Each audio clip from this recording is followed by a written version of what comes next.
We're back with our political panel. Joining us now is Wall Street Journal columnist and CBS News contributor Peggy Noonan. Mark Halperin of Bloomberg Politics is here. Plus, we're joined by Democratic strategist and CNN political contributor Maria Cardona and Republican strategist Kevin Madden, who is a CNN political commentator. Welcome, all of you. Thank you. Peggy, I want to start with you. What is worse for the Republicans running the Congress? That they look like they can't govern, or that they disappoint their grassroots who wants them to take on the president? Oh, that is a complicated question. That's why this question keeps continuing for the past few years.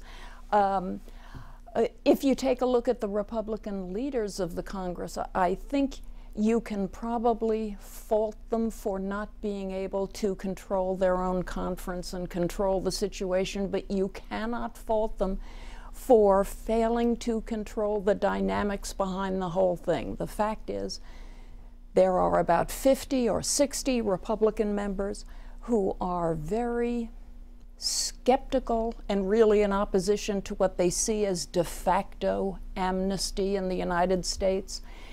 They are a small group of the Republican conference, and yet they represent probably the thinking of almost half the country. And they do not really trust the elites of the parties or the elites of America's financial community to come through and address their concerns. So I see this whole split and tension as something that will likely continue and be very difficult for Mr. Boehner. Kevin, you worked for Mr. Boehner. What's he got to do to get these guys in line? Well, look, I think the question that you raised about whether or not governing or just voting no, I think is a big test. I think that's one of the big problems that John faces, that the Speaker faces up on Capitol Hill right now, is that you have about 50 votes up there, 50 members that have defined the test of conservatism around voting against this president or voting no on bills. And I think that's the wrong message to take from the last election. So many of these members came to Congress because they said, look, I'm going to go to Washington and challenge the status quo, but I'm also going to show that the institution can work again. And that was the message that both Speaker Boehner and then Minority Leader McConnell, when they came out after that election, that's the argument that they made, which is that we're going to demonstrate we can govern. So the big challenge, again, that John Boehner has is that he has to go out there and demonstrate the benefits from the American people and for the Republican brand of governing versus having these, one crisis after the next up on Capitol Hill. That's not going to help Republicans. The midterms end, Republicans have a big win, and the president has shown he has a second act since then. The president's been on the offensive since the midterms. John Boehner and Mitch McConnell need a second act, because what happened on Friday will happen again and again if they don't figure out a new way to go. The balance you asked Peggy about, impossible to solve in the abstract, but case by case.